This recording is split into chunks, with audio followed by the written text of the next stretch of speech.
Halo, assalamualaikum warahmatullahi wabarakatuh. Nama saya Adrian Turis Rejodi. NIM saya itu A1011221094. Di dalam video ini saya akan membicarakan tentang beberapa materi tentang hukum acara pidana yang akan saya bicarakan di dalam video ini. Pertama-tama saya ingin berterima kasih kepada Pak Abu Nama sudah memberikan kami kesempatan untuk membuat video ini. Baik, materi pertama yaitu adalah acara pemeriksaan sidang biasa.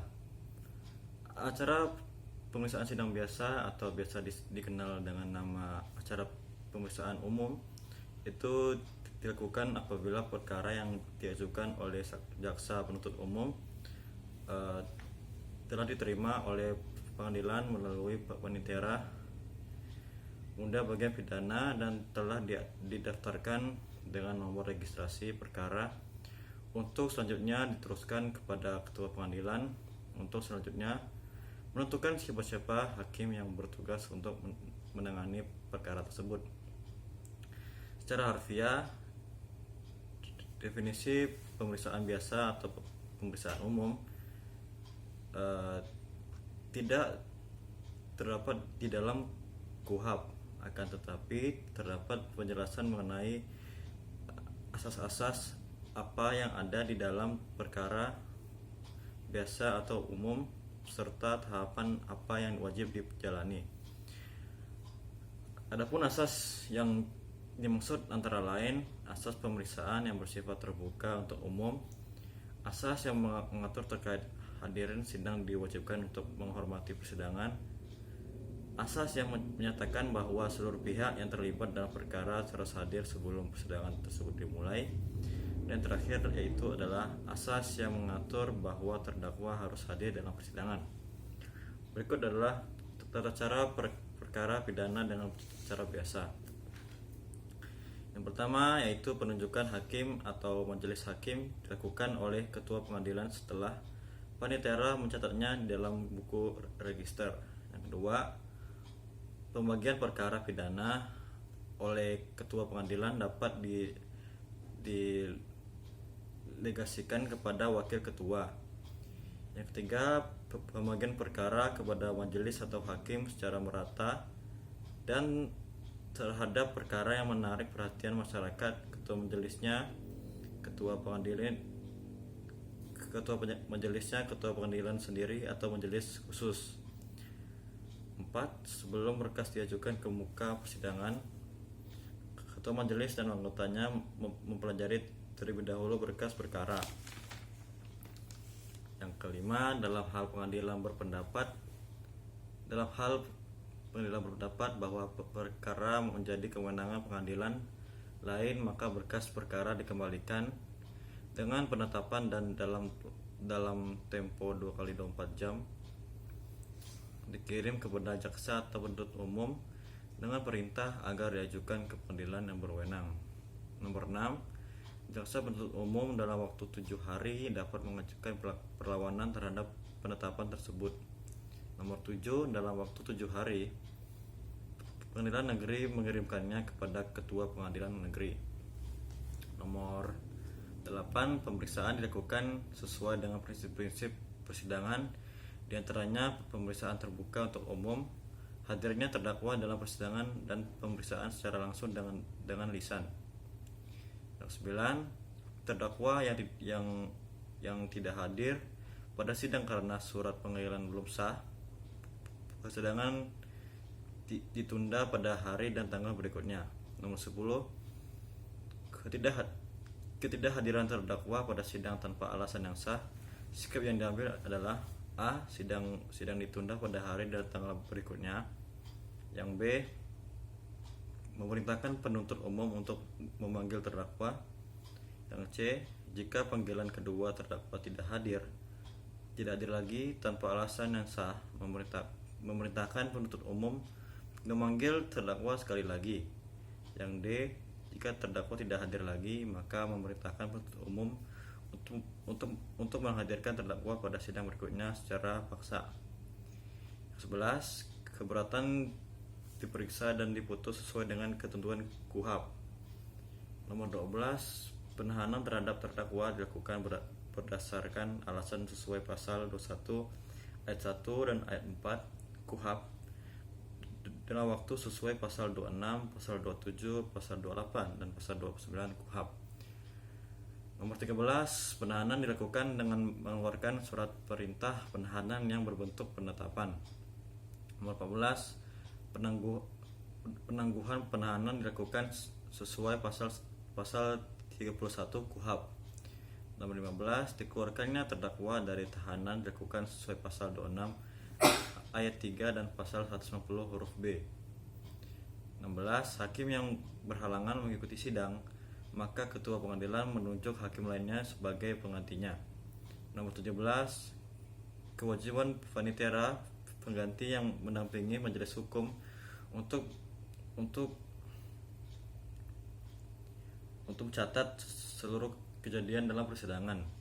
Nomor 18. Berita acara persidangan mencatat segala kejadian di sidang yang berhubungan dengan pemeriksaan perkara, memuat hal penting tentang keterangan saksi dan keterangan terdakwa, dan catatan khusus yang dianggap sangat penting.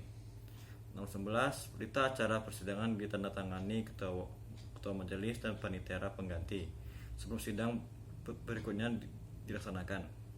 Nomor 20. Berita acara persidangan dibuat dengan rapi, tidak kotor, dan tidak menggunakan tip X jika terdapat kesalahan tulisan. Nomor 21. Ketua majelis hakim atau hakim yang ditunjuk bertanggung jawab atas ketepatan batas waktu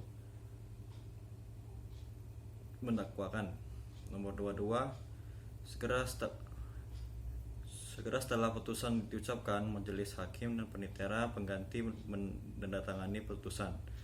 Nomor 23. Segera setelah putusan diucapkan, pengadilan memberikan surat putusan kepada terdakwa atau penasihat hukumnya dan penasihat umum. Apabila terdakwa yang divonis sebagaimana di saat dalam putusan hakim menerima putusan tersebut, maka ia menandatangani putusan tersebut. Apabila menolak putusan tersebut, maka ia bisa mengajukan banding ke pengadilan tinggi dalam jangka waktu 14 hari, dan apabila ia masih berpikir maka ia memiliki waktu selama 14 hari untuk berpikir, dan bila selama 14 hari itu tidak menyatakan haknya, maka putusan tersebut sudah mempunyai kekuatan hukum tetap. Acara pemeriksaan biasa merupakan pemeriksaan perkara kejahatan atau pelanggaran sesuai dengan prosedur atau tata cara yang diatur dalam KUHP. Di bawah ini akan diuraikan dengan lebih jelas acara persidangan perkara pidana, khususnya dalam acara pemeriksaan biasa, sebagai berikut. Sidang 1. Pembuatan surat dakwaan. Tahapan persidangan secara berurutan meliputi: 1. Hakim ketua majelis pembuka sidang menyatakan sidang terbuka untuk umum, kecuali dalam perkara kesusilaan atau terdakwa di bawah umur 5. Sidang dihadirkan di persidangan. Yang kedua, terdakwa dihadirkan di persidangan. Jika tidak hadir, hakim memeriksa atau mencermati alasan ketidakhadiran terdakwa dengan menyatakan apakah terdakwa telah dipanggil secara sah atau tidak. Apabila tidak sah, diadakan pemanggilan ulang selama 3 kali. Terdakwa dihadirkan dalam keadaan bebas atau tidak terborgol, walaupun pada saat dibawa ke kantor pengadilan dari ruang tahanan dalam keadaan diborgol. Nomor 3. Jika terdakwa hadir, hakim menanyakan kepada terdakwa apakah ia didampingi oleh penasihat hukum atau PH. Menurut pasal 66 KUHP, untuk tindak pidana yang diancam dengan hukuman pidana mati atau diancam pidana penjara lebih dari 15 tahun, maka pejabat yang berwenang menunjuk penasihat hukum untuk mendampinginya secara cuma-cuma. 4. Apabila didampingi PH, hakim menyanyikan surat kuasa dan izin beracara kepada penasihat hukum. Nomor 5, setiap permulaan sidang setelah terdakwa dihadirkan atau sebelum pemeriksaan, hakim menanyakan kesehatan terdakwa dan kesiapan untuk mengikuti persidangan. Jika terdakwa kurang sehat atau kesehatannya terganggu dan tidak siap mengikuti persidangan, maka sidang tetap ditunda. Nomor 6, hakim menanyakan identitas terdakwa meliputi nama, pekerjaan, alamat atau tempat tinggal, umur, status, dan lain-lain yang diperlukan untuk persidangan. Nomor 7, hakim mengingatkan terdakwa untuk memperhatikan apa yang terjadi selama persidangan. Nomor 8, hakim mempersilahkan jaksa penuntut umum atau JPU untuk membacakan surat dakwaannya. Sebaiknya dengan berdiri dan suara jelas dan tegas. Sebelumnya hakim menanyakan apakah terdakwa dan penasihat hukumnya sudah diberikan salinannya atau belum. Nomor 9, hakim menanyakan kepada terdakwa apakah terdakwa mengerti isi dan maksud surat dakwaan yang dibacakan oleh JPU. Nomor 10, hakim menjelaskan isi dan maksud surat dakwaan secara sederhana jika terdakwa tidak mengerti. Nomor 11, hakim ketua majelis menanyakan kepada terdakwa atau PH apakah ia keberatan dengan surat dakwaan tersebut. Nomor 12, penasihat hukum menyatakan sikapnya atas dakwaan JPU. Nomor 13, hakim ketua majelis menyatakan sidang ditunda. Selanjutnya adalah ada sidang kedua, yaitu eksepsi. Itu pun jika ada. Sidang eksepsi adalah bentuk perlawanan atau sanggahan dari pihak terdakwa dakwaan yang dilakukan oleh JPU. Eksepsi bukan keharusan dalam peradilan pidana, tetapi adalah hak dari terdakwa atau PH yang bisa disampaikan secara lisan atau tertulis. Secara berurutan tahap persidangan pembacaan eksepsi meliputi 1. Hakim ketua majelis membuka sidang dan menyatakan sidang terbuka untuk umum, kecuali dalam perkara kesusilaan atau terdakwa di bawah umur, sidang dinyatakan batal. Nomor 2, terdakwa hadir di ruangan sidang. Nomor 3, hakim ketua majelis menanyakan kepada terdakwa atau PH apakah sudah siap dengan eksepsinya. Yang keempat, hakim ketua majelis memberikan kesempatan kepada terdakwa atau PH membacakan eksepsinya. Yang kelima, hakim ketua menanyakan kesiapan JPU untuk memberikan tanggapan terhadap eksepsi terdakwa. Apabila JPU akan menanggapi eksepsi, maka sidang ditunda untuk pembacaan tanggapan JPU. Apabila JPU tidak akan menanggapi eksepsi, maka sidang ditunda untuk pembacaan putusan sela. Nomor 6, hakim ketua majelis menyatakan sidang ditunda. Nomor 7, hakim ketua menyatakan putusan akan diberikan bersamaan dengan putusan mengenai perkara pokoknya. Yang adalah sidang ketiga, yaitu tanggapan JPU. Itu pun jika perlu. Tahapan persidangan secara berurutan dijelaskan sebagai berikut. 1. Hakim ketua majelis membuka sidang dan menyatakan sidang terbuka untuk umum, kecuali dalam perkara kesusilaan atau terdakwa di bawah umur, sidang dinyatakan tertutup untuk umum. 2. Terdakwa hadir di ruang sidang. Yang 3, ada hakim ketua majelis menanyakan kepada JPU apakah sudah siap dengan tanggapannya. 4, ada hakim ketua majelis memberikan kesempatan kepada JPU untuk membacakan tanggapannya. Yang ke-5, ada hakim ketua majelis menanyakan kepada terdakwa atau PH apakah akan menanggapi tanggapan JPU. Yang ke-6, hakim ketua majelis menyatakan sidang ditunda.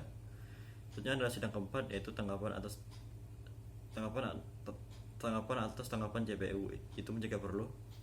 Tahapan persidangannya secara berurutan dijelaskan sebagai berikut. 1.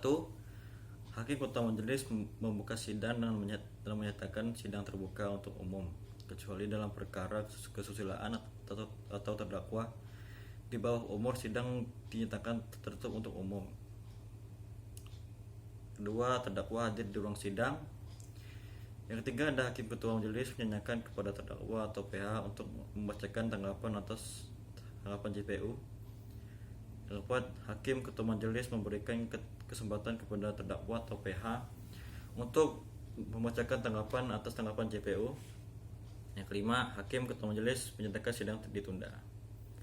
Yang selanjutnya ada sidang kelima, yaitu putusan sela. Putusan sela adalah putusan hakim atas eksepsi dari pihak terdakwa. Apabila putusan sela menerima eksepsi, maka sidang dihentikan. Apabila putusan sela menolak eksepsi, maka sidang terus dilanjutkan dengan pemeriksaan pembuktian. Adapun tahapan persidangan secara berurutan adalah sebagai berikut. 1. Hakim ketua majelis membuka sidang dan menyatakan sidang terbuka untuk umum, kecuali dalam perkara kesusilaan atau terdakwa di bawah umur. 2. Terdakwa hadir di ruang sidang. 3. Hakim ketua majelis membacakan putusan sela, yaitu isi putusan sela. Apakah majelis hakim menerima eksepsi yang diajukan oleh terdakwa? Jika iya, sidang dilanjutkan pada tahap selanjutnya.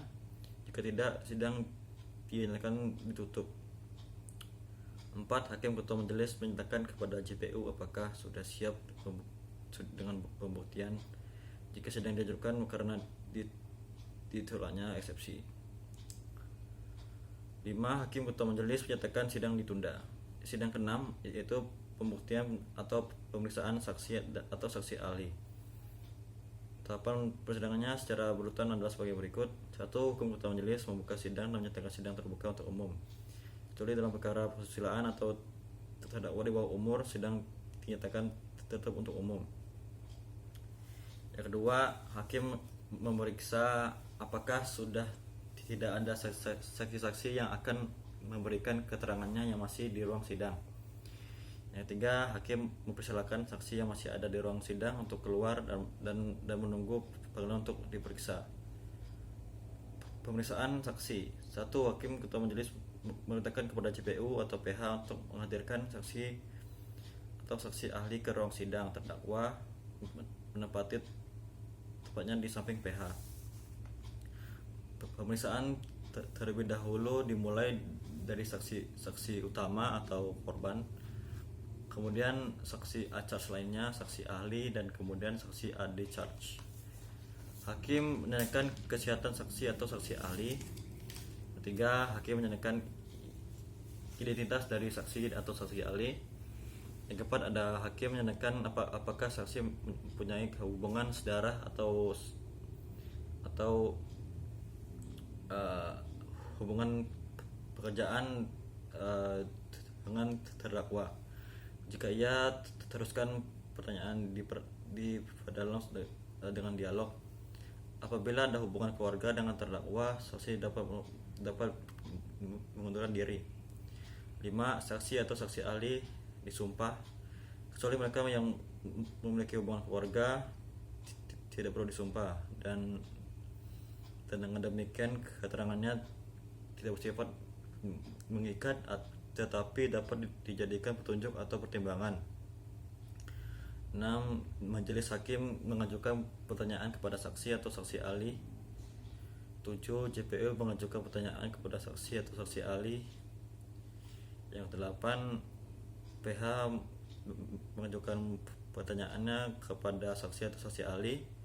9. Setiap saksi selesai memberikan keterangannya, hakim menanyakan kepada terdakwa benar tidaknya keterangan saksi tersebut. Nomor 10, tanyakan juga apakah saksi atau saksi ahli menarik kembali keterangan dalam BAP penyidik. Urutan biasanya pada tahap pemeriksaan saksi atau saksi ahli, saksi RC 1, hakim ketua, hakim anggota, JPU, lalu PH. Urutan bertanya pada tahap pemeriksaan saksi atau saksi ahli itu hakim ketua, hakim anggota, PH, lalu JPU. Yang selanjutnya saksi AD charge, saksi yang meringankan terdakwa atau saksi saksi dari PH. Saksi tidak boleh menyimpulkan sendiri atas fakta suatu keterangan yang disampaikan. Kemudian ada pemeriksaan barang bukti. 1. JPU memperlihatkan barang bukti di persidangan. Yang kedua, hakim menanyakan kepada terdakwa dan saksi-saksi mengenai barang bukti tersebut. Hakim meminta kepada JPU, PH, terdakwa, saksi untuk maju ke muka sidang dan memperlihatkan barang bukti tersebut. Pemeriksaan bukti-bukti bisa langsung dikonfirmasikan kepada saksi atau saksi ahli maupun terdakwa pada saat pemeriksaan saksi atau saksi ahli. Selanjutnya adalah pemeriksaan terdakwa. 1. Hakim mengajukan pertanyaan kepada terdakwa. 2. Hakim memeriksakan JPU untuk mengajukan pertanyaan. Yang ketiga ada JPU mengajukan pertanyaan kepada terdakwa. Yang keempat adalah PH mengajukan pertanyaan kepada terdakwa. Kelima, setelah pemeriksaan keterangan saksi atau saksi ahli, terdakwa serta barang bukti, hakim menanyakan kepada JPU dan PH apakah masih ada bukti-bukti atau saksi-saksi lain yang akan digunakan. Yang keenam, setelah selesai pemeriksaan pembuktian, hakim menanyakan JPU tentang kesiapan untuk dapat membacakan tuntutannya. Yang terakhir yaitu 7. Sidang pun ditunda. Oke, baiklah, selanjutnya adalah materi tentang pembuktian. 1. Pengertian pembuktian. Pembuktian adalah ketentuan yang berisi penggarisan atau pedoman tentang cara-cara yang dibenarkan undang-undang membuktikan kesalahan yang didakwakan kepada terdakwa. Pembuktian juga merupakan ketentuan yang mengatur alat-alat bukti yang dibenarkan undang-undang dan boleh digunakan hakim untuk membuktikan kesalahan yang didakwakan. Haris Sasangka dan Lili Rosita berpendapat bahwa hukum pembuktian adalah merupakan sebagian dari hukum acara pidana yang mengatur macam-macam alat bukti yang sah menurut hukum. Sistem yang dianut dalam pembuktian, cara-cara dan cara mengajukan bukti tersebut serta kewenangan hakim untuk menerima, menolak dan menilai suatu pembuktian. Kedua, sistem dan teori pembuktian dalam hukum acara pidana. Pembuktian tentang benar tidaknya terdakwa melakukan perbuatan yang didakwakan merupakan bagian terpenting. Oke, baiklah, selanjutnya adalah materi tentang pembuktian. Pengertian pembuktian. Pembuktian adalah ketentuan yang berisi penggarisan dan pedoman tentang cara-cara yang dibenarkan undang-undang membuktikan kesalahan yang didakwakan kepada terdakwa. Pembuktian juga merupakan ketentuan yang mengatur alat bukti yang dibenarkan undang-undang dan boleh dipergunakan hakim membuktikan kesalahan yang didakwakan. Haris Sasangka dan Lili Rosita berpendapat bahwa hukum pembuktian adalah merupakan sebagian dari hukum acara pidana yang mengatur macam-macam alat bukti yang sah menurut hukum, sistem yang dianut dalam pembuktian, syarat-syarat dan tata cara mengajukan pembuktian dan mengajukan tata cara mengajukan bukti tersebut serta kewenangan hakim untuk menerima, menolak dan menilai suatu pembuktian. Yang kedua, sistem dan teori pembuktian dalam hukum acara pidana. Pembuktian tentang benar tidaknya terdakwa melakukan perbuatan yang didakwakan merupakan bagian terpenting dalam hukum acara pidana. Dalam hal ini pun hak asasi manusia dipertaruhkan. Bagaimana akibatnya jika seseorang yang didakwa dinyatakan terbukti melakukan perbuatan yang didakwakan berdasarkan alat bukti yang ada disertai dengan keyakinan hakim, padahal tidak benar. Untuk itu, maka hukum acara pidana bertujuan untuk mencari kebenaran material, berbeda dengan hukum acara pidana yang cukup puas dengan kebenaran formal. Pembuktian bersalah tidaknya seorang terdakwa haruslah melalui pemeriksaan di depan sidang pengadilan. Sistem pembuktian merupakan pengaturan tentang macam-macam alat bukti yang dipergunakan, penguraian alat bukti, dan dengan cara-cara bagaimana hakim harus membentuk keyakinan. Begitu pula dalam cara mempergunakan dan menilai kekuatan pembuktian yang melekat pada setiap alat bukti dilakukan dalam batas-batas yang dibenarkan undang-undang, agar dalam mewujudkan kebenaran yang hendak dijatuhkan, majelis hakim terhindar dari pengorbanan kebenaran yang harus dibenarkan. Jangan sampai kebenaran yang diwujudkan dalam putusan berdasar hasil perolehan dan penjabaran yang keluar dari garis yang dibenarkan sistem pembuktian, tidak berbau dan diwarnai oleh perasaan dua pendapat subjektif hakim.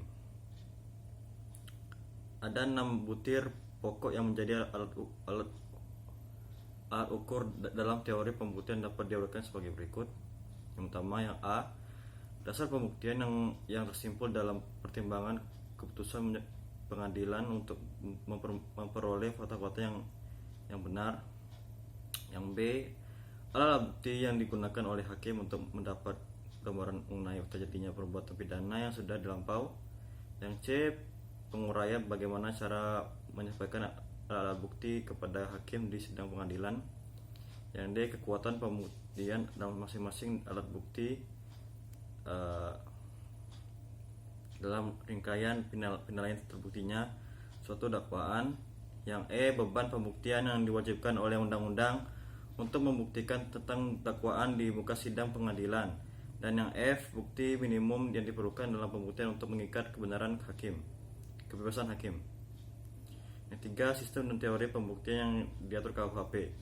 Dalam perkembangannya ilmu pengetahuan hukum penal, ada 4 sistem pembuktian yang secara lebih lanjut akan dibahas pada bab ini, yakni yang A, sistem pembuktian berdasarkan undang-undang secara positif. Pembuktian menurut undang-undang secara positif merupakan pembuktian yang bertolak belakang dengan sistem pembuktian menurut keyakinan atau conviction in time. Disebut demikian karena hanya didasarkan kepada undang-undang melulu. Artinya jika telah terbukti suatu perbuatan sesuai dengan alat bukti yang disebut dalam undang-undang, maka keyakinan hakim tidak diperlukan sama sekali. Yang B, pembuktian berdasarkan keyakinan hakim belaka atau conviction in time. Sistem pembuktian conviction in time ini menentukan salah tidaknya seorang terdakwa semata-mata ditentukan oleh penilaian keyakinan hakim itu sendiri. Keyakinan hakimlah yang menentukan keterbuktian kesalahan terdakwa, dari mana hakim menarik dan menyebutkan keyakinannya, tidak menjadi masalah dalam sistem ini. Keyakinan boleh diambil dan disebutkan hakim dari alat bukti yang diperiksanya dalam sidang pengadilan. Bisa juga hasil pemeriksaan alat bukti itu diabaikan oleh hakim dan langsung menarik keyakinan dari keterangan atau pengakuan terdakwa. Sistem ini mengandung kelemahan, tentu saja, karena hakim dapat saja menjatuhkan hukuman pada seorang terdakwa semata-mata atas dasar keyakinan belaka tanpa didukung oleh alat bukti yang cukup. Sebaliknya, hakim dapat leluasa membebaskan terdakwa dari hukuman tindak pidana yang dilakukannya walaupun kesalahan yang didakwakan kepada terdakwa telah cukup terbukti dengan alat bukti yang lengkap, selama hakim tidak yakin dengan kesalahan yang didakwakan kepada terdakwa. Sistem ini seolah-olah menyerahkan sebetulnya hasil terdakwa kepada keyakinan hakim. Yang C, sistem pembuktian berdasarkan keyakinan hakim atas alasan logis. Dalam sistem pembuktian ini, keyakinan hakim tetap memegang peranan penting dalam menentukan bersalah atau tidaknya seorang terdakwa. Akan tetapi, dalam sistem pembuktian ini, faktor keyakinan hakim dibatasi. Jika dalam sistem pembuktian convictive in time, peran keyakinan hakim diluas tanpa batas, maka pada sistem convictum reason, keyakinan hakim harus didukung dengan alasan-alasan yang jelas. Keyakinan hakim harus mempunyai dasar-dasar alasan yang logis dan benar-benar dapat diterima oleh akal. Tidak semata-mata dasar keyakinan tertutup tanpa uraian alasan yang masuk akal. Sistem atau teori pembuktian ini disebut juga pembuktian bebas karena hakim bebas menyebutkan alasan keyakinannya.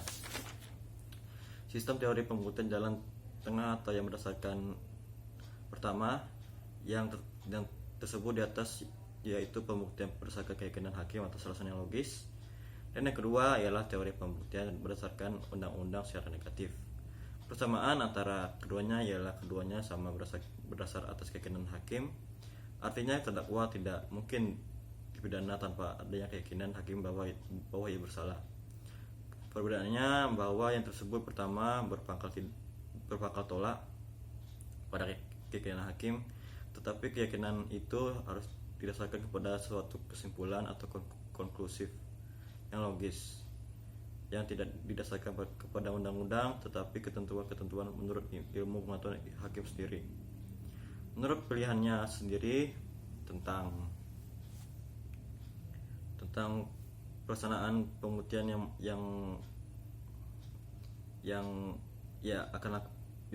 akan dia pergunakan. Sedangkan kedua berpangkal pada tolak pada aturan-aturan pembuktian yang ditetapkan secara limitatif oleh undang-undang, tetapi hal itu harus diikuti dengan keyakinan hakim. Jadi dapat disimpulkan bahwa perbedaannya ada dua, yaitu yang pertama pangkal tolaknya pada keyakinan hakim, sedangkan yang kedua pada ketentuan undang-undang. Kemudian pada yang pertama dasarnya ialah suatu konklusi yang tidak didasarkan undang-undang yang disebut secara limitatif. Kemudian yang D, sistem pembuktian undang-undang secara negatif. Pada prinsipnya, sistem pembuktian menurut undang-undang negatif menentukan bahwa hakim hanya boleh menjatuhkan pidana terhadap terdakwa apabila alat bukti tersebut secara limitatif ditentukan oleh undang-undang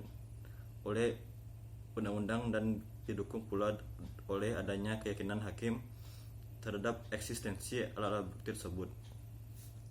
Dari aspek historis, ternyata sistem pembuktian menurut undang-undang secara negatif hakikatnya merupakan peramuan antara sistem pembuktian menurut undang-undang secara positif dan sistem pembuktian berdasarkan keyakinan hakim atau conviction in time. Dengan peramuan ini, substansi sistem pembuktian menurut undang-undang secara negatif tentulah melekat adanya anasir prosedural dan tata pembuktian sesuai dengan alat bukti sebagaimana limitatif ditentukan undang-undang dan terhadap alat bukti tersebut hakim baik secara material maupun secara prosedural. Wirjono Prodjidikoro berpendapat bahwa sistem pembuktian berdasarkan undang-undang secara negatif sebaiknya dipertahankan berdasarkan dua alasan, yaitu yang pertama memang sudah selayaknya harus ada keyakinan hakim tentang kesalahan terdakwa untuk dapat menjatuhkan suatu hukuman pidana. Janganlah hakim terpaksa memidana orang sedangkan hakim tidak yakin atas kesalahan terdakwa.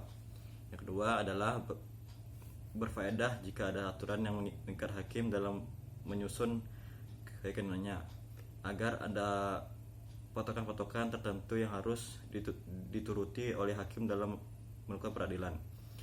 Kemudian selanjutnya adalah pengertian dari alat-alat bukti. Alat-alat bukti. Kata bukti berarti adalah suatu hal atau peristiwa dan sebagainya yang cukup untuk memperlihatkan kebenaran suatu hal atau peristiwa tersebut. Secara terminologi dalam hukum pidana, bukti adalah hal yang menunjukkan kebenaran yang diajukan oleh penuntut umum atau terdakwa untuk kepentingan pemeriksaan di sidang pengadilan. Kata bukti sering digabungkan dengan istilah atau kata selain seperti alat bukti dan barang bukti. Alat bukti adalah segala sesuatu yang ada hubungannya dengan suatu perbuatan di mana dengan alat bukti tersebut dapat digunakan sebagai bahan pembuktian guna menimbulkan keyakinan hakim atas adanya suatu tindak pidana yang telah dilakukan oleh terdakwa. Sedangkan barang bukti adalah hasil serangkaian tindakan penyidik dalam kepentingan pembuktian dalam penyidikan,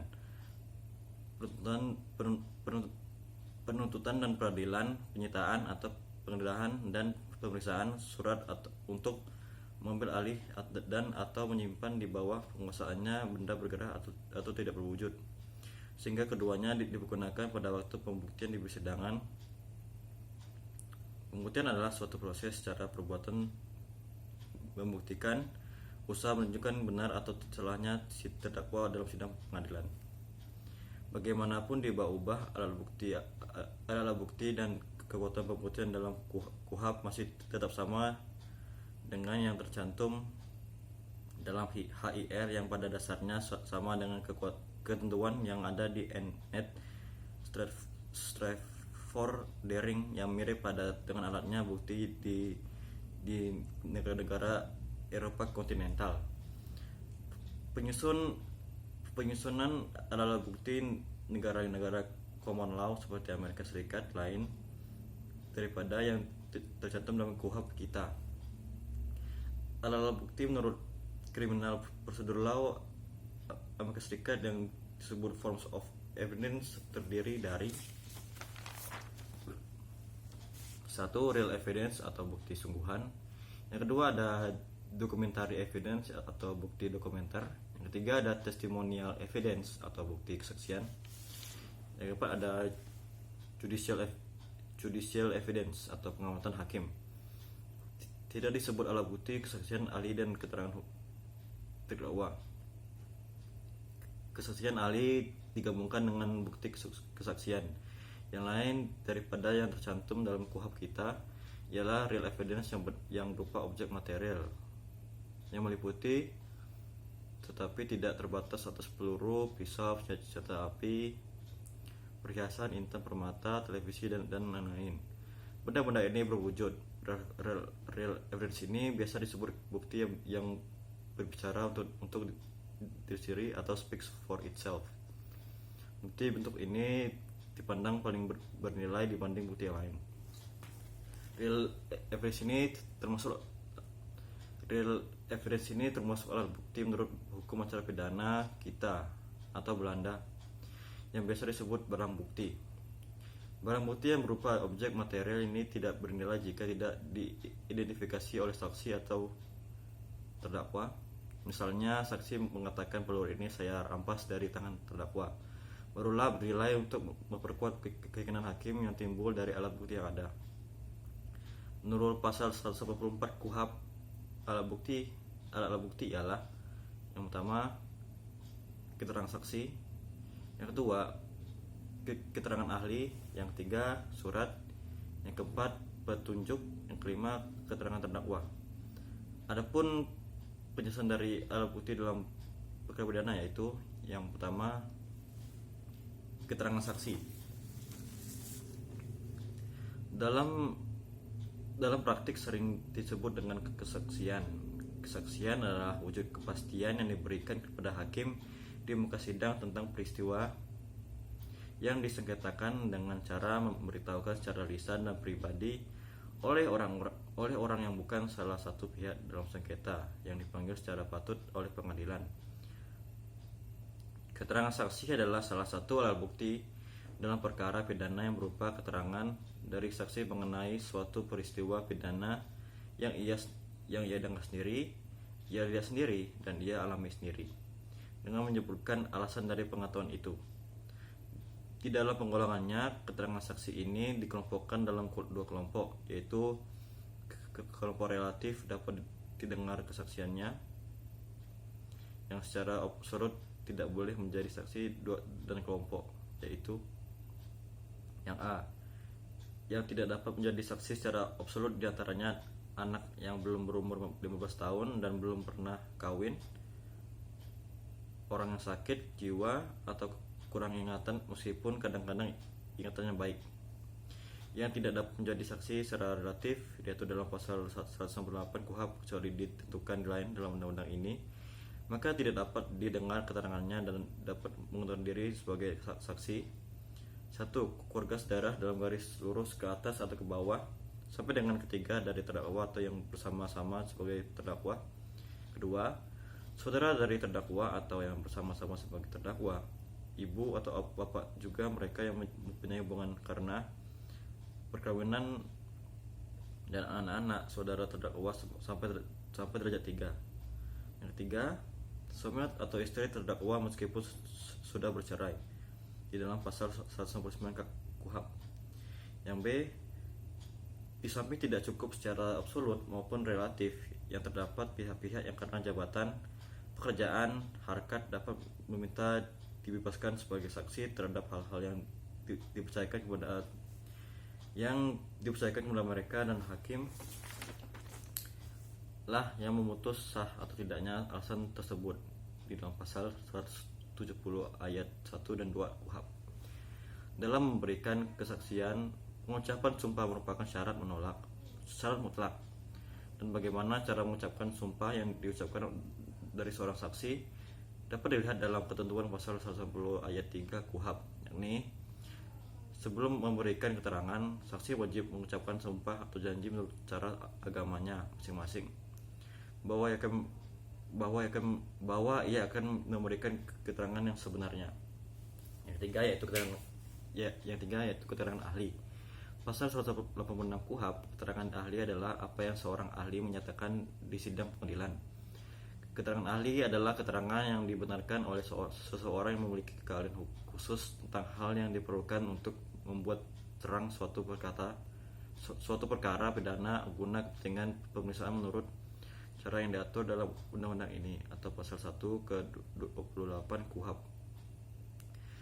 Tidak semua keterangan ahli dapat dinilai sebagai alat bukti, melainkan yang dapat memenuhi syarat-syarat kesaksian adalah yang diberikan di muka persidangan atau di dalam pasal 186 KUHP. Yang keempat ialah surat. Merupakan segala sesuatu yang memuat tanda bacaan yang dimaksudkan untuk mencurahkan pikiran dan isi hati seseorang yang ditujukan untuk dirinya dan atau orang lain yang dapat digunakan untuk alat pembuktian. Pasal 187 KUHP menyebutkan surat sebagaimana tersebut pada pasal 184 ayat 1 huruf C dibuat atas jabatan atau dikutipkan dengan sumpah adalah A.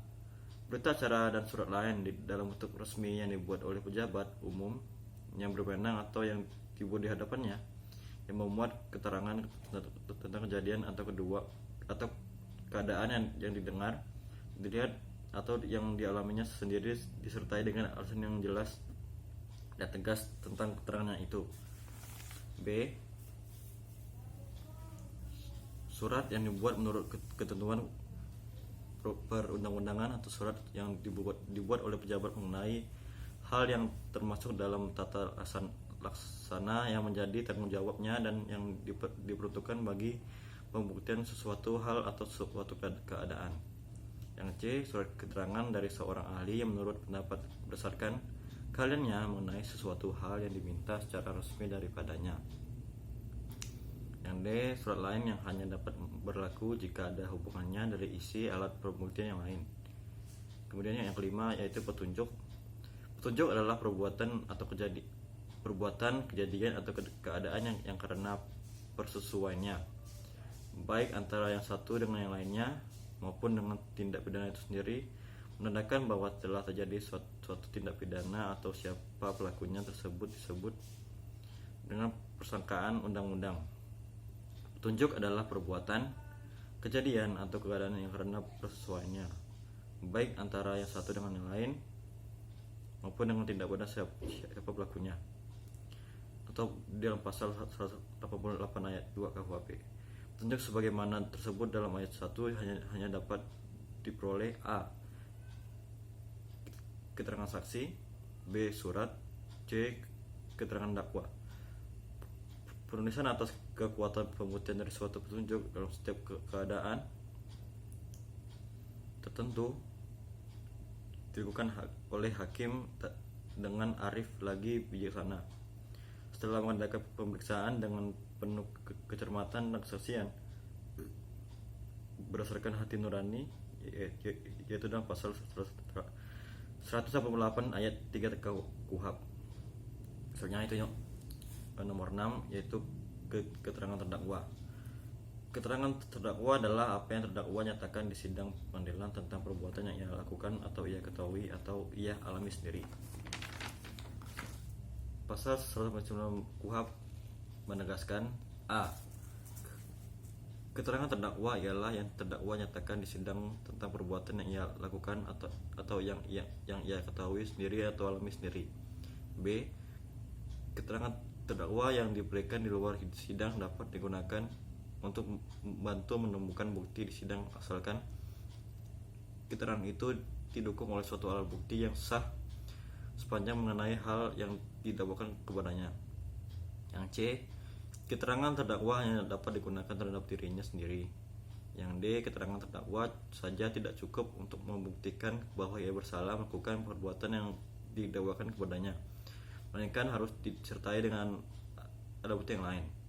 Adapun barang bukti dapat juga diajukan ke dalam persidangan namun hanya berfungsi sebagai menguatkan keyakinan hakim terdapat benarnya telah terjadi suatu tindak pidana dan dalam memutuskan perkara yang Oke, baiklah, selanjutnya yaitu materinya tentang upaya hukum.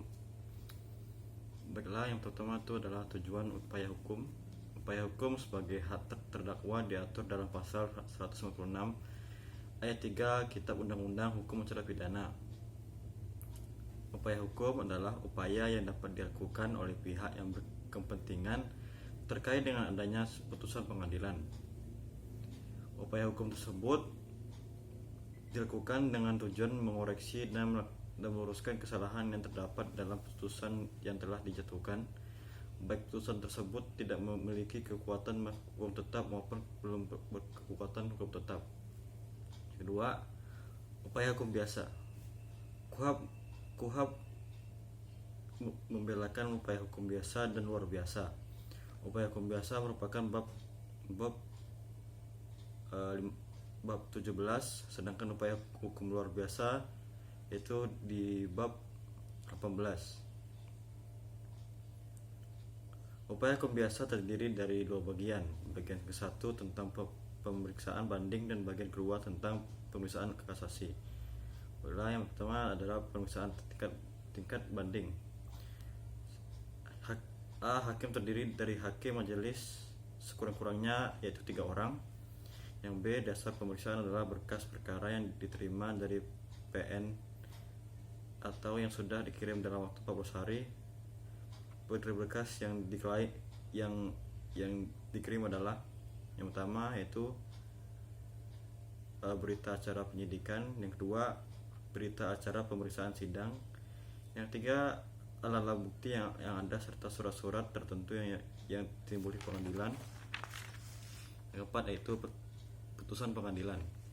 Yang C dalam pemeriksaan hakim banding adalah berkas-berkas perkara yang dikirim oleh PN.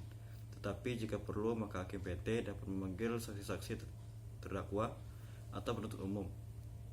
Untuk melakukan konfirmasi hakim, PT juga dapat memerintahkan untuk melakukan pemeriksaan tambahan kepada PN atau melakukan sendiri.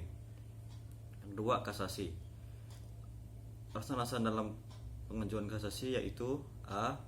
Pengadilan yang bersangkutan tidak berwenang atau melampaui batas wewenang dalam memeriksa dan memutus sengketa yang bersangkutan. Yang B. Pengadilan telah salah menerapkan atau melanggar hukum yang berlaku. Yang C. Pengadilan lalai memenuhi syarat-syarat yang diwajibkan oleh peraturan perundang-undangan yang mengancam kelalaian itu dengan batalnya putusan yang bersangkutan. Sedangkan tata cara pengajuan kasasi adalah sebagai berikut. Yang pertama, diajukan dalam waktu 14 hari sesudah putusan diberitahukan kepada terdakwa. Yang B. Permintaan tersebut ditulis oleh panitera dan ditandatangani oleh pemohon dan panitera. Yang C. Pemohon kasasi wajib mengajukan memori kasasi yang memuat alasan permohonan kasasi dalam waktu 14 hari sejak permohonan kasasi diterima panitera. Apabila dalam tenggang waktu tersebut permohonan terlambat menyerahkan memori kasasi, maka hak untuk mengajukan kasasi gugur. Yang ketiga yaitu upaya hukum luar biasa. Upaya hukum luar biasa tercantum di dalam bab 18 KUHP yang terdiri atas dua bagian, yaitu bagian ke-1 pemeriksaan tingkat kasasi demi kepentingan hukum, dan bagian kedua peninjauan kembali putusan pengadilan yang telah memperoleh kekuatan hukum tetap. 1. Kasasi demi kepentingan umum itu pertama diajukan oleh Jaksa Agung untuk 1 kali. Yang kedua, putusan yang dapat dilakukan kasasi demi kepentingan hukum adalah semua peraturan pengadilan yang telah mempunyai kekuatan hukum tetap. Yang ketiga, tidak boleh merugikan kepentingan para pihak. Yang terakhir, pengajuan melalui hakim PN. Maksudnya yaitu peninjauan kembali. Alasan untuk dilakukannya peninjauan kembali yaitu yang pertama, ditemukan atau terdapat alat bukti lain yang apabila alat bukti tersebut ada pada saat pemeriksaan sidang berlangsung akan menyebabkan yang pertama, putusan bebas. Yang kedua, putusan lepas dari segala tuntutan hukum. Yang ketiga, tuntutan tidak bisa diterima. Yang terakhir, memperoleh pidana yang lebih ringan. Yang B, apabila dalam berbagai putusan terdapat pernyataan bahwa sesuatu telah terbukti, tetapi hal atau keadaan sebagai dasar dan alasan putusan yang tindakan telah terbukti itu ternyata bertentangan satu dengan yang lain. Yang C, apabila putusan itu dengan jelas memperlihatkan suatu kekhilafan atau suatu kekeliruan yang nyata tata cara pengajuan peninjauan kembali. Yang D, diajukan ke Mahkamah Agung melalui panitera yang mengadili. Yang E, permintaan peninjauan kembali tersebut oleh panitera ditulis dalam surat keterangan yang ditandatangani oleh panitera serta pemohon dan dicatat dalam daftar yang diberikan pada berkas perkara. Yang keempat itu tata cara pengajuan hukum. Dibagi atas dua, yaitu meja pertama dan meja kedua. Yang pertama yaitu meja pertama, menerima berkas perkara pidana lengkap dengan surat dakwaannya dan surat-surat yang berhubungan dengan perkara tersebut. Terhadap perkara yang terdakwanya ditahan dan masa tahanannya hampir berakhir, petugas segera melaporkan kepada ketua pengadilan.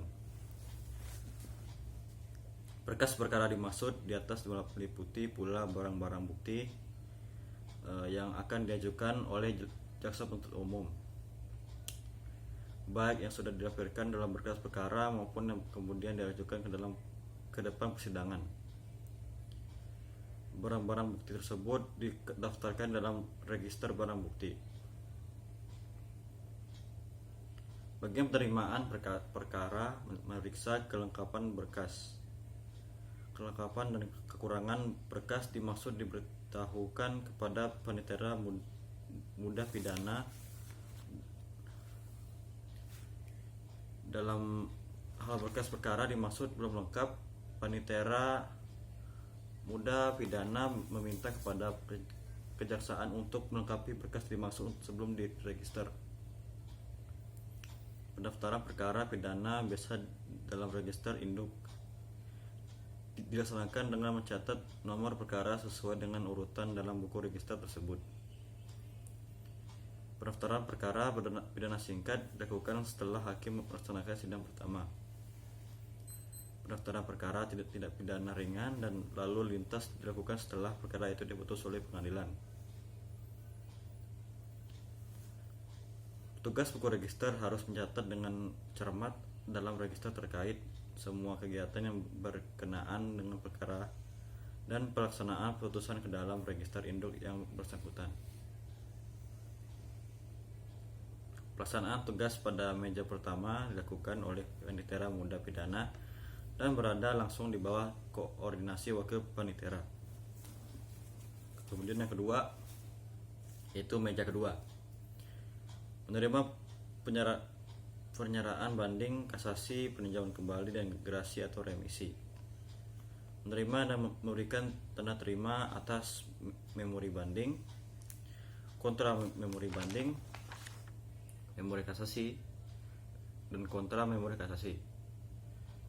Alasan yang kedua itu adalah alasan peninjauan kembali, jawaban atau tanggapan peninjauan kembali, dan permohonan gerasi atau remisi, dan juga penangguhan pelaksanaan putusan. Yang kelima yaitu verzet. Verzet atau artinya atau disebut dengan perlawanan merupakan salah satu bentuk upaya hukum biasa. Upaya hukum verzet merupakan upaya hukum yang dapat dilakukan terkait dengan putusan sela.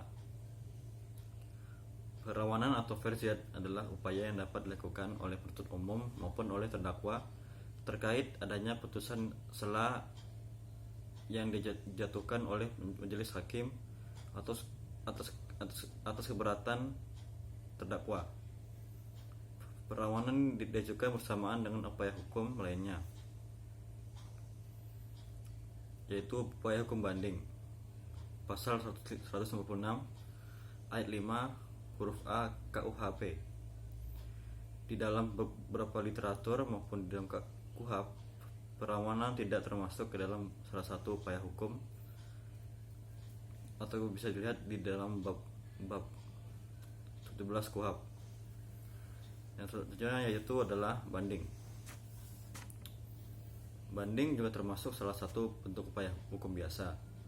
Banding adalah upaya yang dapat dilakukan agar putusan peradilan tingkat pertama diperiksa kembali dalam tingkat banding.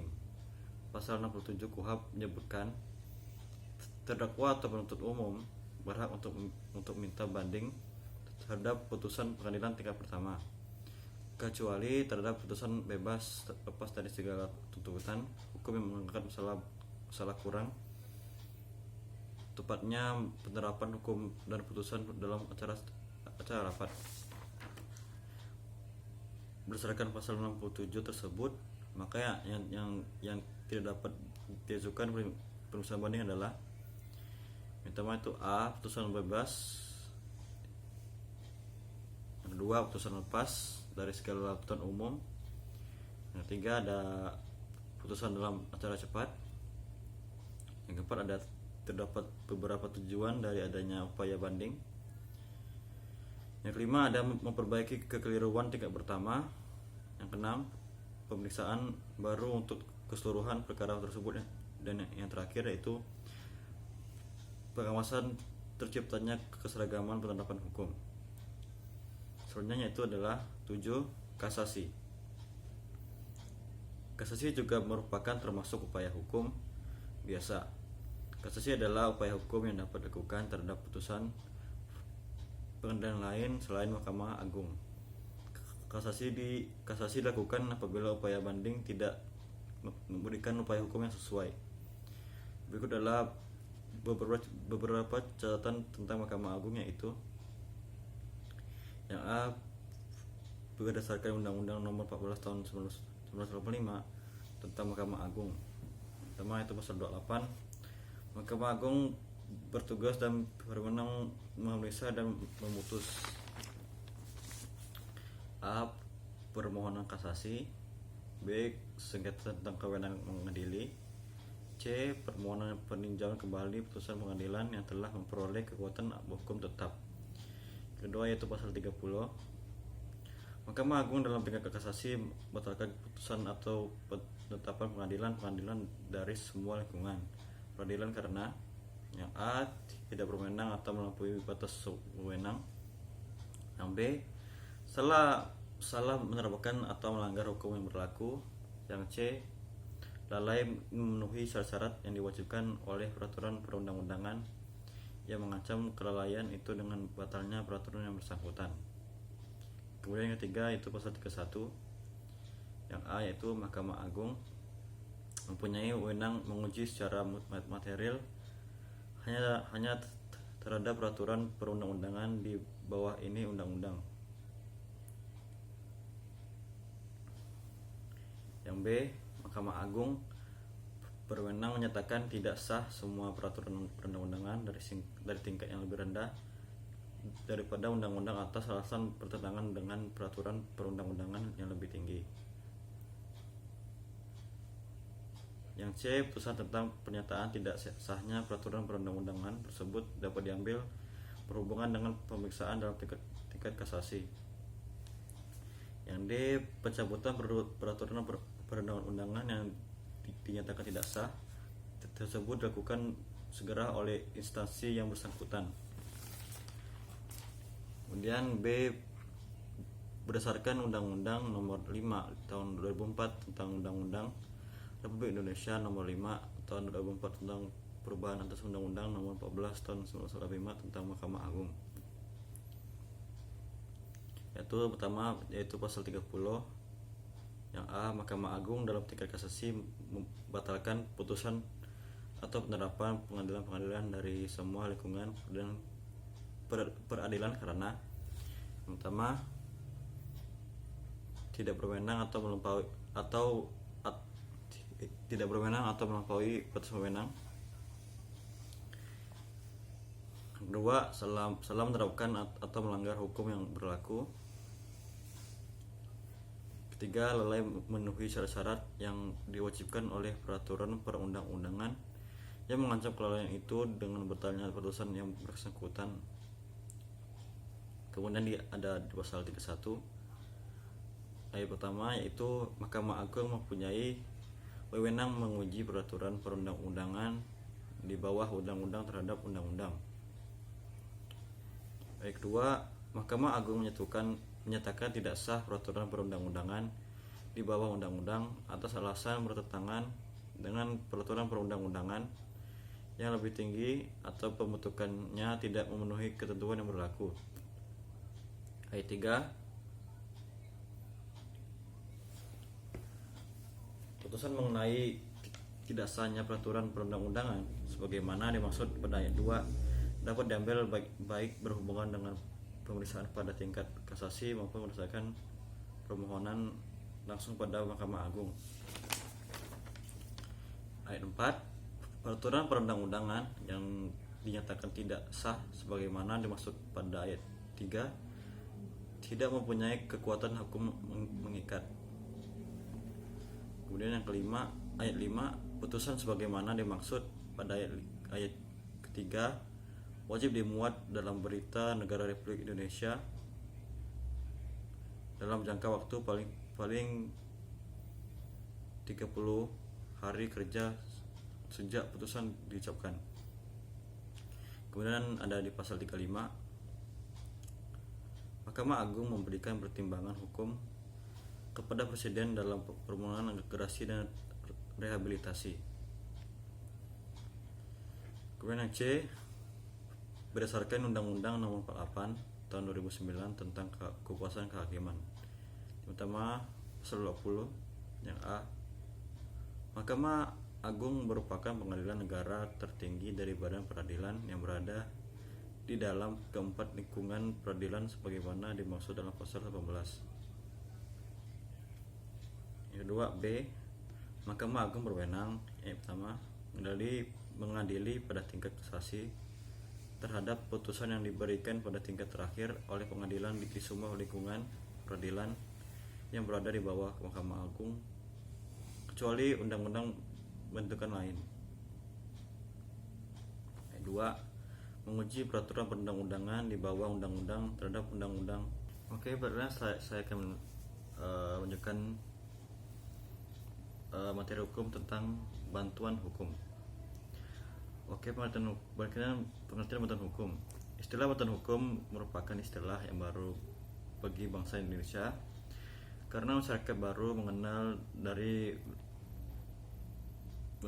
dewan negaranya di sekitar tahun 70-an.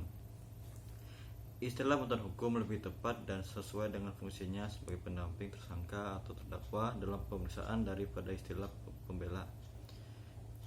Istilah pembela seringkali disalah tafsirkan seakan-akan berfungsi sebagai penolong tersangka atau terdakwa bebas atau lepas dari pemidanaan walaupun telah jelas bersalah melakukan perbuatan yang didakwakan itu.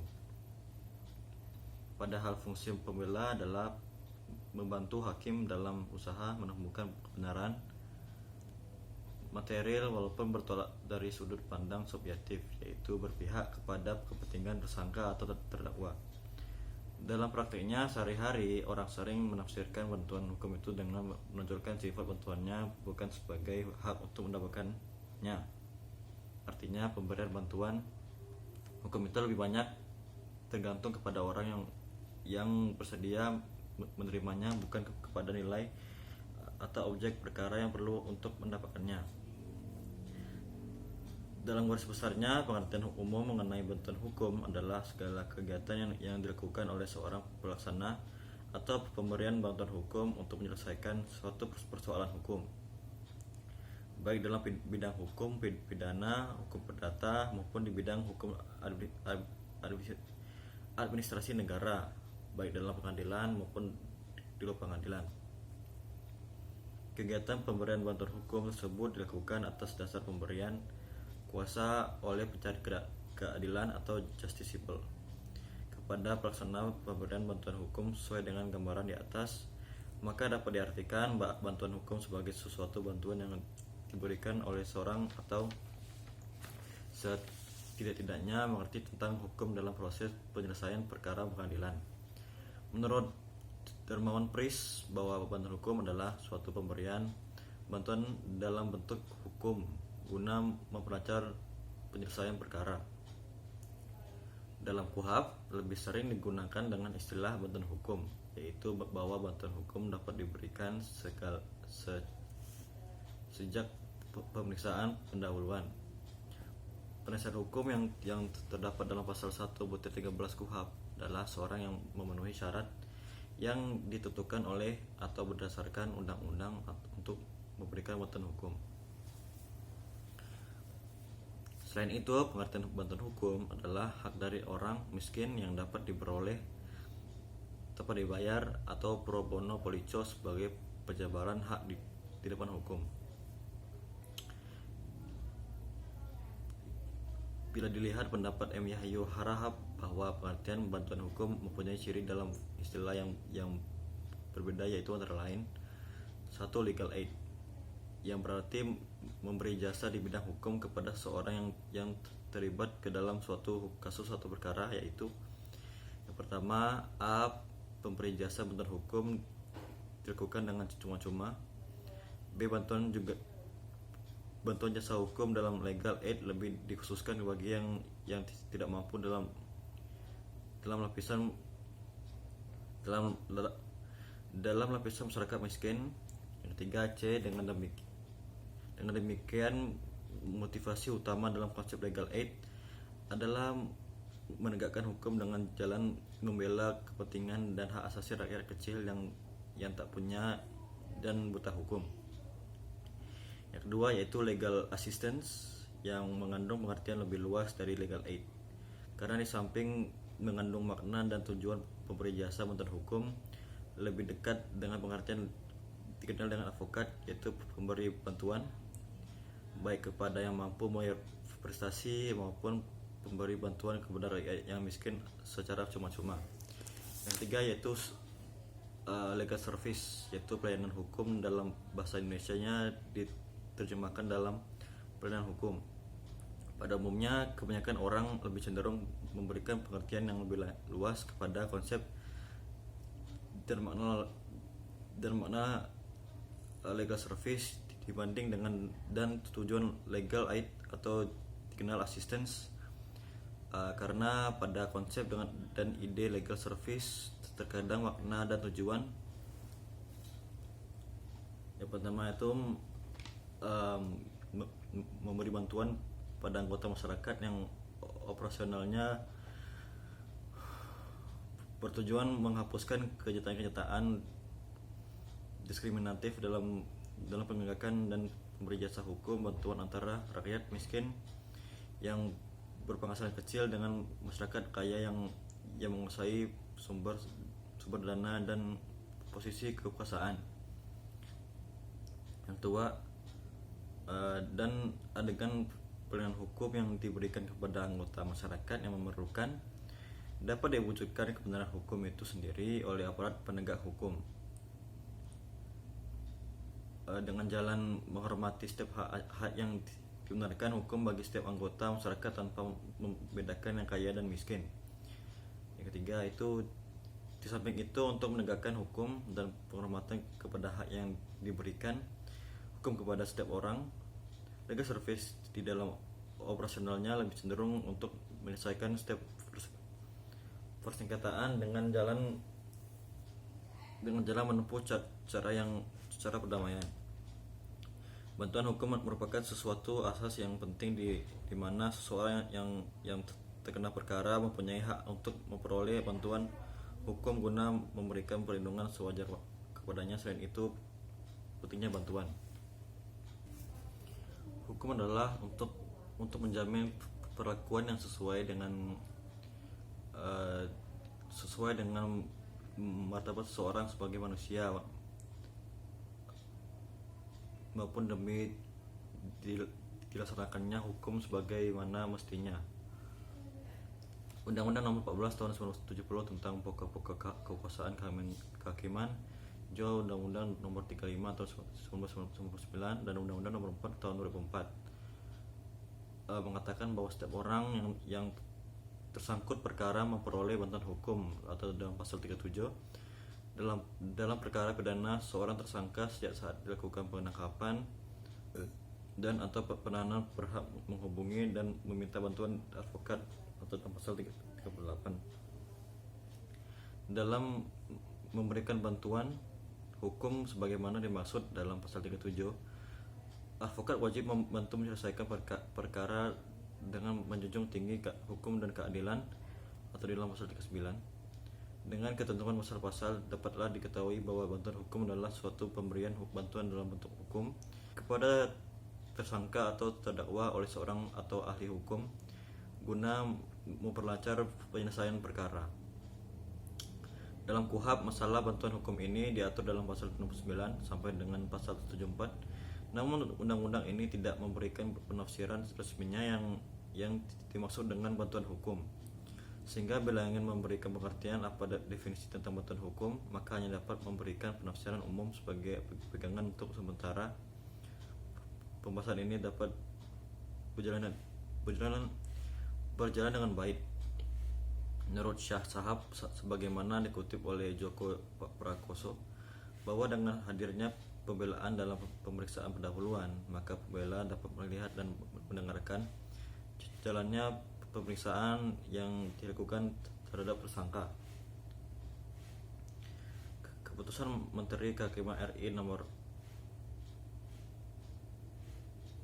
02/08 tahun 1980 tentang penunjukan pelaksanaan bantuan hukum yang kemudian diubah dengan Keputusan Menteri Kehakiman RI nomor M0108/10 tahun 1981. Model pemberian bantuan hukum adalah melalui Badan Pengadilan Umum dan diberikan kepada tersangka atau tertuduh yang tidak atau kurangnya mampu dalam perkara pidana yang diancam pidana 5 tahun adalah atau lebih, yaitu pertama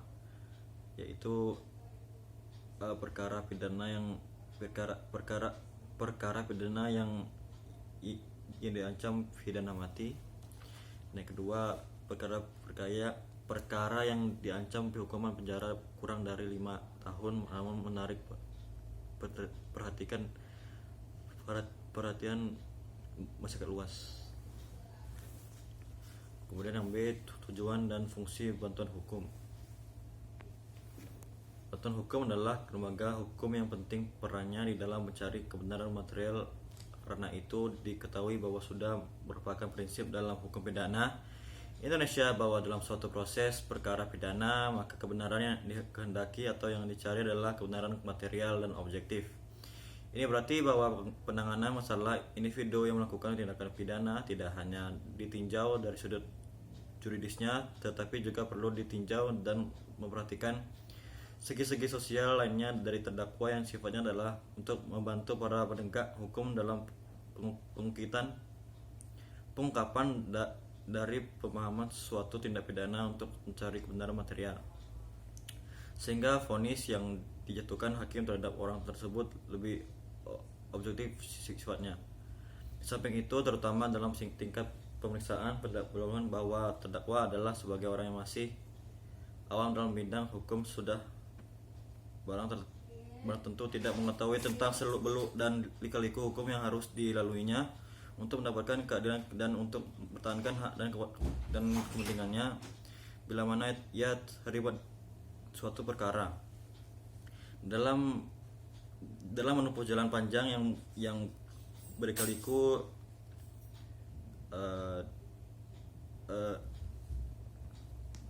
dapat dibayangkan betapa pentingnya seorang terdakwa secara seorang diri dalam menghadapi para pemeriksaan yang menuduhnya telah melakukan sesuatu tindak pidana, lebih-lebih kalau hal itu tidak benar.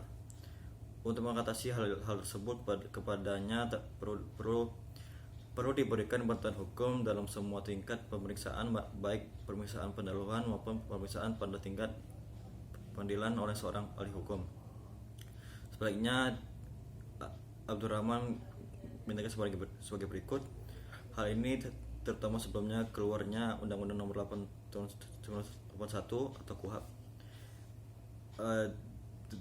dengan diberikannya bantuan hukum dalam pemeriksaan pendahuluan dapat mempersulit jalannya pemeriksaan, sehingga timbul suatu anggapan bahwa para pembela itu adalah tidak lebih daripada seorang troublemaker, sehingga dapat memungkinkan seorang pejabat lepas dari pemidanaan. Hal ini adalah disebabkan karena seorang pembela dengan segala keahliannya dapat memutarbalikkan fakta atau kenyataan secara berlebihan pada masyarakat dan sekaligus merupakan informasi lebih objektif dan positif bagi usaha pelaksanaan dan perubahan hukum.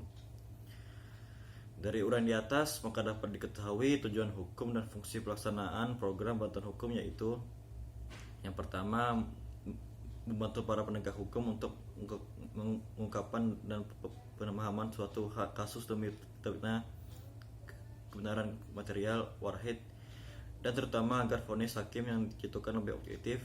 Kedua, suatu alat atau prasarana untuk mengisi perlindungan terhadap hak asasi manusia, terutama bagi golongan miskin dan lemah.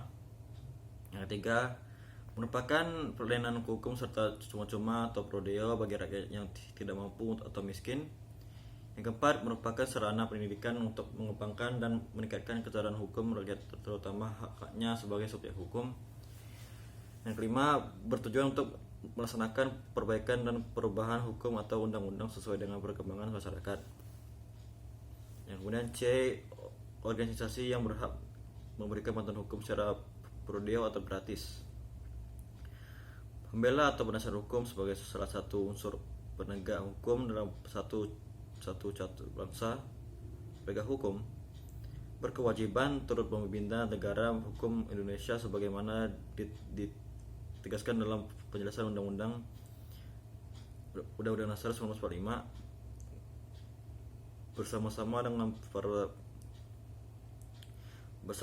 para sarjana di bidang hukum di lain bidang pada khususnya dan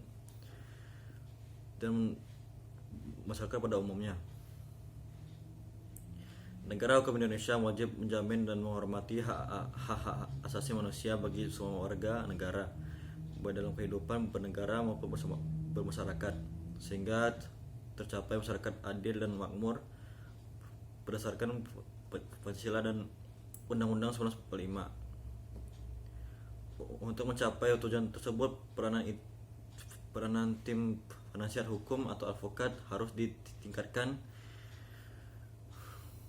tidak hanya perorangan akan tetapi juga kesatuan yang kuat dalam organisasi yang dermanya menegakkan kebenaran dan keadilan hukum. Dengan wadah suatu organisasi perjuangan itulah dapat ditingkatkan kegiatannya untuk mencapai cita-cita. Wadah organisasi perjuangan itu adalah Persatuan Advokat Indonesia atau Peradilan, Ikatan Advokat Indonesia atau IKADIN, dan Lembaga Bantuan Hukum atau LBH. LBH dalam pemberian bantuan hukum kepada golongan tidak mampu dan buta hukum. LBH ini merupakan pilot proyek dari Peradin yang dibentuk dalam Kongres. LBH ini merupakan pilot proyek dari Peradin yang dibentuk dalam Kongres Nasionalnya yang ke-14 bulan Oktober 1970. Kemudian dituangkan dalam surat keputusan Dewan Pimpinan Pusat Peradin pada tanggal 26 Oktober 1970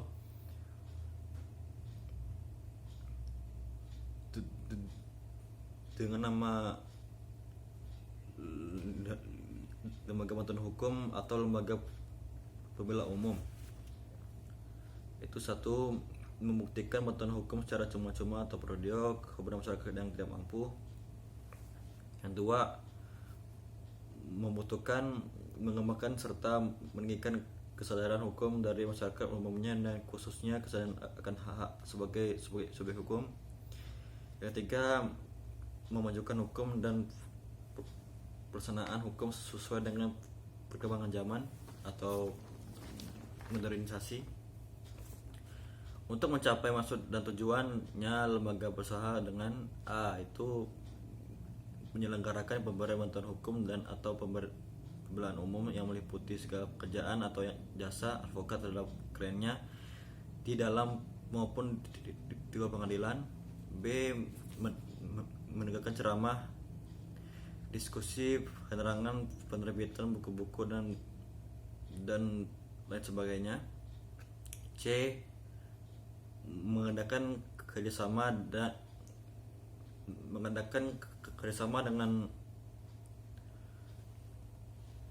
lembaga-lembaga atau badan atau instansi pemerintah maupun non pemerintah.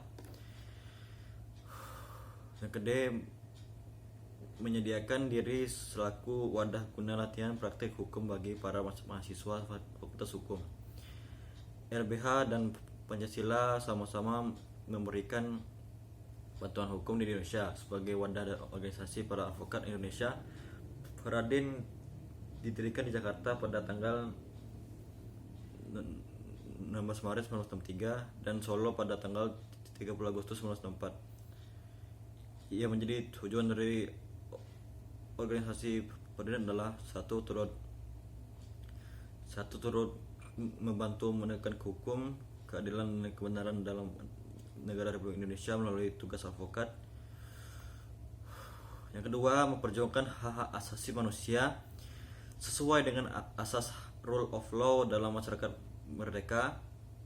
Yang tiga, mempersatukan dan menumbuhkan rasa setia kawan di antara para advokat. Yang keempat, mengembangkan dan memperdalam ilmu pengetahuan hukum serta ilmu lainnya yang berhubungan dengan itu demikian kepentingan pembangunan tata hukum Indonesia. Bantuan hukum adalah suatu upaya mengisi hak asasi manusia terutama bagi lapisan masyarakat miskin. Orang kaya seringkali tidak membutuhkan bantuan hukum karena sebetulnya itu dekat dengan orang kaya. Kekayaan memberikan perlindungan hukum yang lebih aman, malah sering juga melestarikan ketidakadilan hukum antara si kaya dan si miskin. Sebagai telah dirumuskan dalam pasal 1 butir 14 KUHP bahwa tersangka adalah seorang yang karena perbuatannya atau keadaannya berdasarkan bukti permulaan patut diduga sebagai pelaku tindak pidana, dan butir 15 menyatakan bahwa terdakwa adalah seorang tersangka yang dituntut, diperiksa dan diadili di pengadilan umum berdasarkan asas praduga tak bersalah atau presumption of innocence yang dimuat dalam pasal 8 Undang-Undang 14 tahun 1970. Maka berdasarkan asas tersebut, setiap orang yang disangka, ditangkap atau ditahan maupun dituntut di rumah sidang pengadilan wajib dianggap tidak bersalah sebelum ada keputusan hakim yang menyatakan kesalahannya dan memperoleh kekuatan hukum tetap. Tersangka atau terdakwa dalam setiap tingkat pemeriksaan memperoleh hak-hak tertentu untuk menjamin adanya perlindungan terhadap harkat dan martabatnya. Menurut pasal 50 KUHP menyatakan bahwa satu tersangka berhak segera mendapat pemeriksaan oleh penyidik dan selanjutnya dapat diajukan kepada penuntut umum. Yang kedua, tersangka berhak perkaranya segera dimajukan ke pengadilan oleh penuntut umum. Yang ketiga, terdakwa berhak segera diadili oleh pengadilan. Untuk mempersiapkan pembelaan tersangka atau terdakwa berhak diberitahukan dengan jelas dalam bahasa Indonesia yang dimengerti olehnya tanpa ada yang disangkakan atau didakwakan kepadanya, dan dalam semua tingkat pemeriksaan tersangka atau terdakwa berhak mengajukan keterangan secara bebas kepada penyidik dan hakim, dan selanjutnya berhak untuk mendapatkan bantuan juru bahasa dan berhak pula untuk mendapatkan bantuan hukum dari seorang atau lebih penasihat hukum dipilihnya. Dalam hal tersangka atau terdakwa disangka atau di depan melakukan tindakan pidana yang diancam dengan pidana mati atau ancaman pidana 15 tahun atau lebih, atau bagi mereka yang tidak mampu yang diancam dengan pidana 5 tahun atau yang lebih yang tidak mempunyai penasihat hukum sendiri. Praktik bantuan hukum secara prodea atau cuma-cuma bila dikaitkan dengan sifat tolong menolong atau sifat gotong royong yang hidup di tengah-tengah masyarakat Indonesia adalah selaras dan sudah menjadi cita-cita luhur dari nenek moyang bangsa Indonesia untuk selalu bersedia menolong sesamanya dengan tidak mengharapkan honorarisme atau balas budi lainnya. Yang kemudian itu D, jenis-jenis bantuan hukum. Hukum adalah sekumpulan peraturan yang berisi perintah dan larangan yang dibuat oleh pihak yang berwenang sehingga dapat dipaksakan pemberlakuannya dan berfungsi untuk mengatur masyarakat demi terciptanya ketertiban disertai dengan sanksi bagi pelanggarannya. Oleh karenanya, terkait hukum itu sendiri telah diatur mengenai banyak hal yang menyangkut hukum itu sendiri, dan salah satunya mengenai bantuan-bantuan hukum yang menjadi hak dari masyarakat. Berikut penjelasan singkat mengenai jenis-jenis bantuan hukum yang terdapat di berikut adalah penjelasan singkat mengenai jenis-jenis bantuan hukum yang ada di Indonesia. Antara lain, 1. Bantuan hukum konvensional yaitu merupakan tanggung jawab moral maupun profesional para advokat. Sifatnya individual, pasif, terbatas pada pendekatan formal atau legal, dan bentuk bantuan hukum berupa pendampingan dan pembelaan di pengadilan.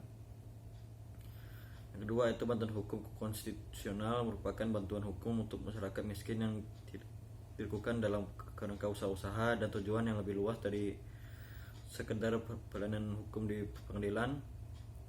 Yang ketiga itu bantuan hukum struktural. Dalam hal ini bantuan hukum bukan merupakan sekedar sekedar pelembagaan pelayanan hukum untuk si miskin, tetapi merupakan sebuah gerakan dan rangkaian tindakan guna pembebasan masyarakat dari belenggu struktur politik, ekonomi, sosial, dan budaya yang syarat akan penindasan. Baiklah, materi terakhir yaitu tentang putusan. Tugas dan kewajiban hakim. Hakim merupakan pilar utama dan tempat terakhir bagi keadilan dalam proses keadilan.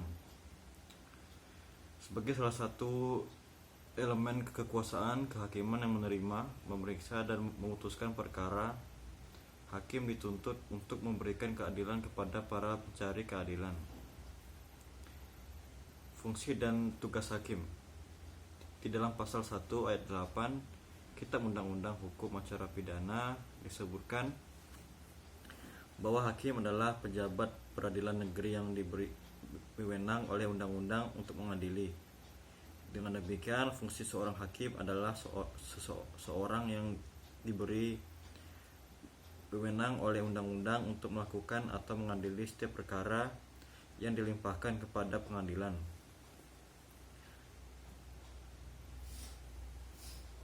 Dalam peradilan, tugas hakim adalah mempertahankan tata hukum, menetapkan apa yang ditentukan oleh hukum dalam suatu perkara. Dengan demikian, yang menjadi tugas pokoknya adalah menerima, memeriksa dan mengadili, serta menyelesaikan perkara yang diajukan kepadanya. Seperti yang diatur dalam pokok-pokok kekuasaan kehakiman tercantum pada pasal 1 Undang-Undang Nomor 48 Tahun 2009. Yang kedua itu ada kewajiban hakim. Hakim tidak boleh menolak untuk memeriksa perkara atau mengadili. Mengadili adalah serangkaian tindakan hakim untuk menerima, memeriksa dan memutus perkara pidana berdasarkan asas bebas, jujur dan tidak memihak di sidang pengadilan dalam hal dan menurut cara yang diatur dalam pasal 1 ayat 9 KUHP. Hakim tidak boleh menolak perkara dengan alasan tidak ada aturan hukumnya atau aturan hukumnya kurang jelas. Oleh karena hakim itu dianggap mengetahui hukum curialus novit. Jika aturan hukum kurang jelas, maka ia harus menafsirkannya. Hakim sebagai pejabat negara dan penegak hukum wajib menggali, mengikuti dan memahami nilai-nilai hukum dan rasa keadilan yang hidup dalam masyarakat, serta dalam mempertimbangkan berat ringannya pidana.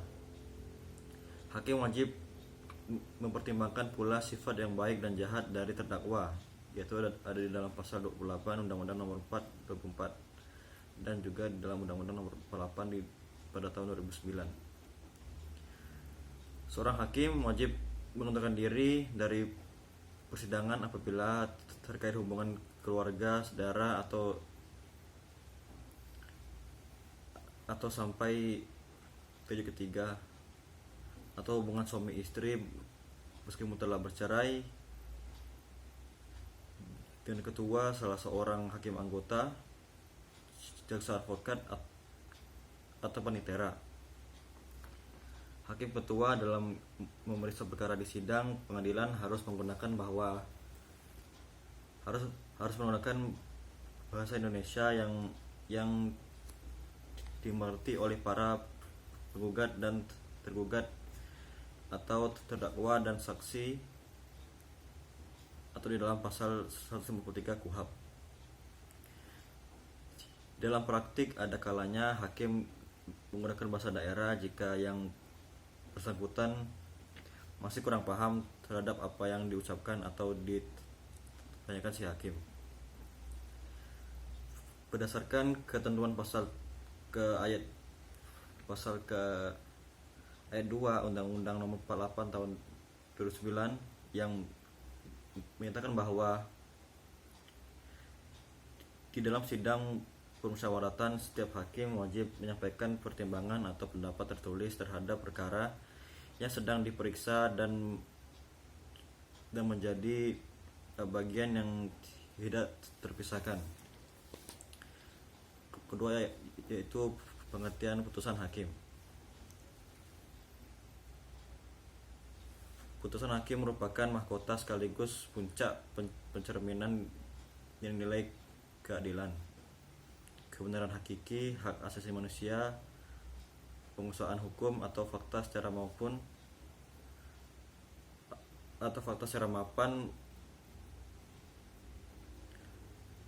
faktual, serta cerminan etika, mentalitas, dan moralitas dari hakim yang bersangkutan. Putusan pengadilan menurut pasal 1/2 Kitab Undang-Undang Hukum Acara Pidana adalah pernyataan hakim yang diucapkan dalam sidang pengadilan terbuka yang dapat berupa pemidanaan atau bebas atau lepas dari segala tuntutan hukum dalam hal serta menurut cara yang diatur dalam undang-undang ini. Semua putusan pengadilan hanya sah dan memiliki kekuatan hukum jika diucapkan di sidang terbuka untuk umum. Menurut Lilik Mulyadi, dengan berlandaskan pada visi teoritas dan praktik, maka putusan hakim itu merupakan putusan yang diucapkan oleh hakim karena jabatannya dalam persidangan perkara pidana yang terbuka untuk umum setelah melakukan proses dan prosedural hukum acara pidana pada umumnya berisikan pemidanaan atau pelepasan dari segala tuntutan hukum dibuat dalam bentuk tertulis dengan tujuan penyelesaian perkaranya. Kemudian ketiga yaitu jenis-jenis putusan hakim. Putusan hakim atau pengadilan dapat diklasifikasikan menjadi dua jenis, yaitu yang pertama A. Putusan akhir. Di dalam praktiknya putusan akhir lazim disebut dengan istilah putusan atau entronis dan merupakan jenis putusan bersifat material. Pada hakikatnya putusan ini dapat terjadi setelah majelis hakim memeriksa terdakwa yang hadir di persidangan sampai dengan pokok perkara selesai diperiksa. Adapun sampai disebut dengan pokok perkara selesai diperiksa oleh karena majelis hakim sebelum menjatuhkan putusan telah melalui proses persidangan, dimulai dari hakim menyatakan acara sidang dinyatakan dibuka dan terbuka untuk umum sampai penyataan persidangan ditutup, serta musyawarah majelis hukum dan pembacaan putusan dalam sidang terbuka untuk umum dan harus ditandatangani hakim dan penitera seketika setelah putusan diucapkan atau di dalam pasal 50 ayat 1 dan 2 Undang-Undang Nomor 48 Tahun 2009. Pada hakikatnya secara teoris dan praktek putusan akhir ini dapat berupa putusan bebas atau dalam pasal 191 ayat 1 KUHP. Putusan pelepasan terdakwa dari segala tuntutan hukum atau pasal 191 ayat 2 KUHP dan putusan pemidanaan. Kemudian yang B, putusan yang bukan putusan akhir. Pada praktek peradilan bentuk dari putusan yang bukan putusan akhir dapat berupa penetapan atau putusan sela, sering pula disebut dengan istilah bahasa Belanda tussenvonnis. Putusan jenis ini mengacu pada ketentuan pasal 148 pasal 146 ayat 1 KUHP, yakni dalam hal setelah pelimpahan perkara dan apabila terdakwa dan atau penasihat hukumnya mengajukan keberatan atau eksepsi terhadap surat dakwaan jaksa atau penuntut umum. Pada hakikatnya putusan yang bukan putusan akhir dapat berupa antara lain yang pertama penetapan yang menentukan tidak berwenangnya pengadilan untuk mengadili suatu perkara karena merupakan kewenangan relatif pengadilan negeri sebagaimana ketentuan pasal 148 ayat 1. Kedua, putusan yang menyatakan bahwa dakwaan jaksa atau penuntut umum batal demi hukum. Hal ini diatur oleh ketentuan pasal 156 ayat 1. Kemudian yaitu ketiga, putusan yang berisikan bahwa dakwaan jaksa atau penuntut umum tidak dapat diterima. Bentuk penetapan atau putusan akhir ini secara formal dapat mengakhiri perkara apabila terdakwa dan atau penasihat hukum serta penuntut umum telah menerima apa yang diputuskan oleh majelis hakim. Akan tetapi secara material perkara dapat dibuka kembali apabila jaksa atau penuntut umum melakukan perlawanan atau verzet dan kemudian perlawanan dibenarkan sehingga pengadilan tinggi memerintahkan pengadilan negeri melanjutkan pemeriksaan perkara yang bersangkutan. Kemudian yang keempat yaitu bentuk-bentuk putusan hakim.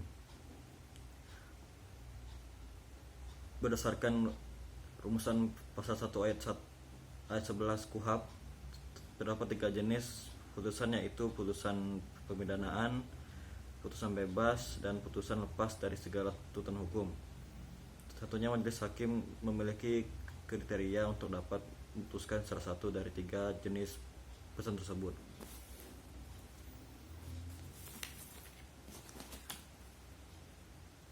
Keadilan adalah ukuran yang harus dipakai dalam memberikan perlakuan terhadap objek, yakni manusia. Oleh karenanya ukuran itu tidak dapat dilepaskan dalam arti kemanusiaan. Maka moralitas kita adalah objek tersebut dengan menganggap sebagai manusia sebagai ukuran-ukuran dalam memberikan perlakuan terhadap orang lain. Kemudian yang B itu macam-macam putusan dalam perkara pidana. Yang pertama itu jenis putusan yang bersifat formal. Itu pertama, A, tidak berwenangnya pengadilan untuk memeriksa suatu perkara. Yang B,